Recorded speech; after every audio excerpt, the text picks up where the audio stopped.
Hi friends, welcome back to my channel, The Biblical Momalog. If you're new here, this is the place where we get together and talk about living for Jesus through motherhood.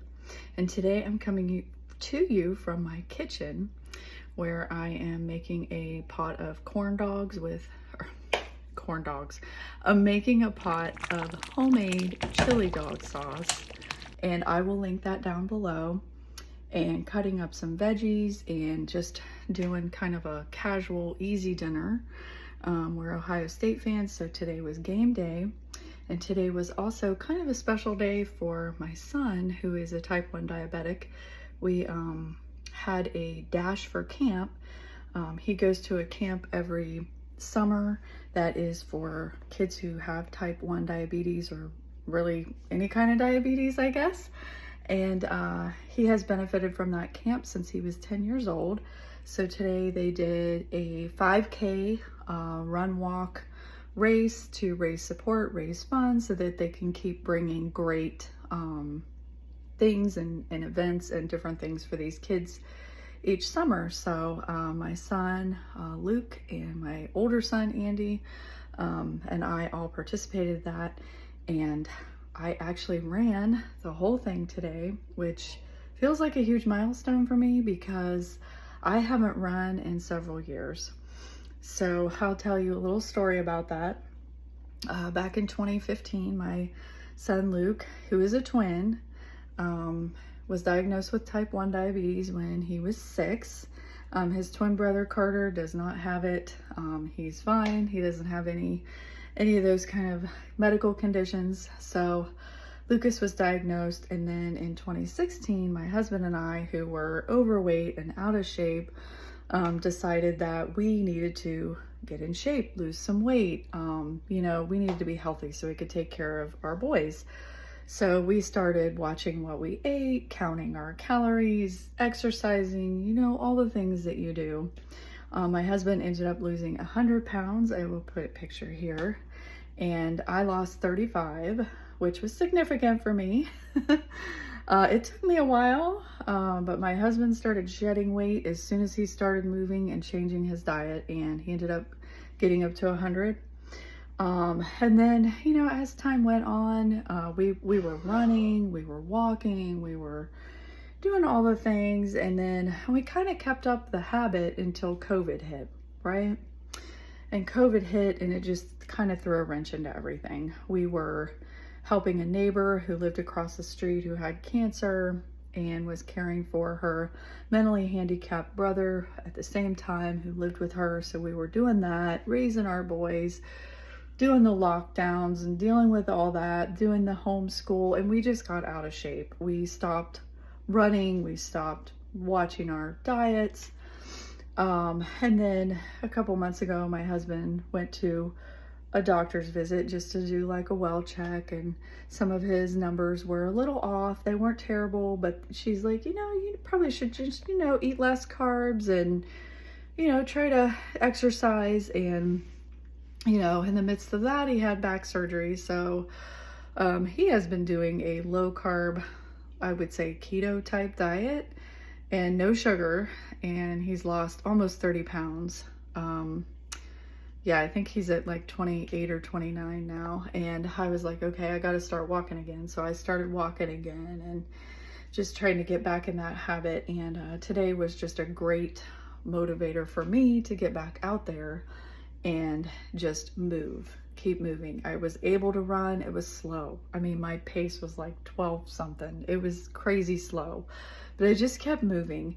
And I kept thinking, like, I was praying the whole time. Like, if you don't run and you try to go out and run, I know you're with me, where you're just having to pray, like, God, help me get through this. Help me, Lord.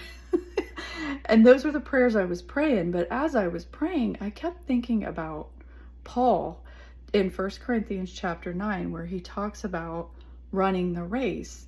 And I was thinking, these kids that have type 1 diabetes, or adults, or anyone, if you have type 1 diabetes, like, much respect to you, and, much love, because you go through a lot to take care of yourself. And there's just so many little hurdles and obstacles that you have to go through every day that the rest of us don't. So I was thinking about these kids that we were running for and how they don't, they don't get a break. They don't get a vacation from it. They don't get to retire, right? Like, diabetes is there unless the Lord heals them. And I was thinking about that, like with our lives, why do we have this mindset that when I get to the end of my work life, I get to retire, which, that sounds amazing to me. I mean, I've always been a working mom. So yeah, I would love to retire, but we're believers, right?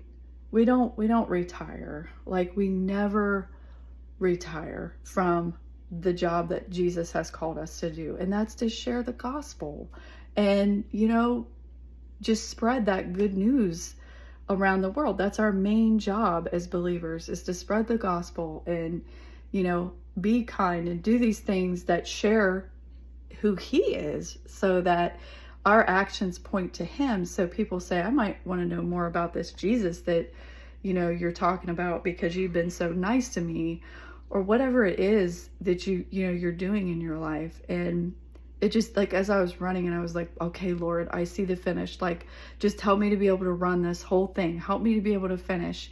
And I was just thinking, like, kind of like, that's really selfish of me to pray that way, right? Like, am I doing that in my life? Do I want to finish well in my life? Do you want to finish well in your life? Are you like living for the next, like, finish line? Are you like, okay, in a month I get to go on vacation and then everything will be great?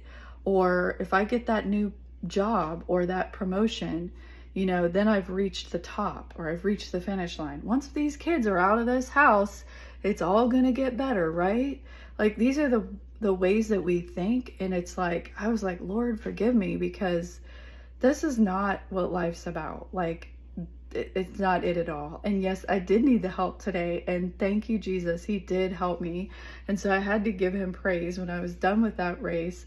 It felt so good to be able to go out and run just a 3.1 5K race. It's been years since I've done that.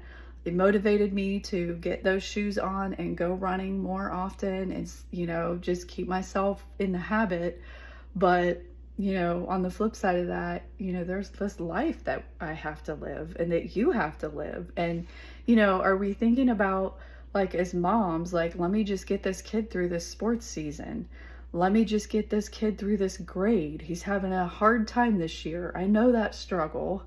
I go through that struggle too, but it's about so much more than that. So I just want to encourage you guys today to think about your life and think about your race. How are you running your race? Are you running your race for Jesus, or are you running your race just to get through the next thing?